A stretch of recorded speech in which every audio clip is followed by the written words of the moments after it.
পড়াশোনা শুরু করবা, মোবাইলটারে একটু হাতের থেকে বহু দূরে রাখবা। This is a very silent killing একটা বিষয়। ঘন্টার পর ঘন্টা মনে করো স্ক্রলিং, কোনো কারণ ছাড়া। মনকে বুঝাইতে পারে না, মন বোঝে যে এটা একটা টাইম ওয়েস্ট হচ্ছে, কিন্তু আটকে আছি আমরা। এটা থেকে তোমাদেরকে একটু মুক্ত হতে হবে। তোমাদের তো অবশ্যই লাগবে।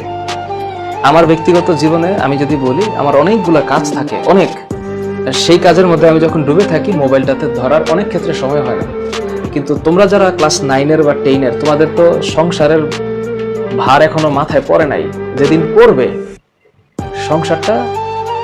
সংসার বলতে ইকোনমিক সলভেন্সি আনার জন্য যে কাজ তোমার বাবা মা করতেছে বা তোমার লিগ্যাল গার্ডিয়ান করতেছে, সেই দায়িত্বটা যখন তোমার উপরে পড়বে, তখন দেখবা যে পৃথিবীর সবকিছু একটু অন্যরকম লাগবে।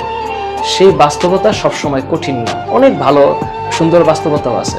এই কারণে ওই বাস্তবতায় যেতে গেলে এখনকার সময়টাতে নিজেকে একটু সেভ করতে হবে।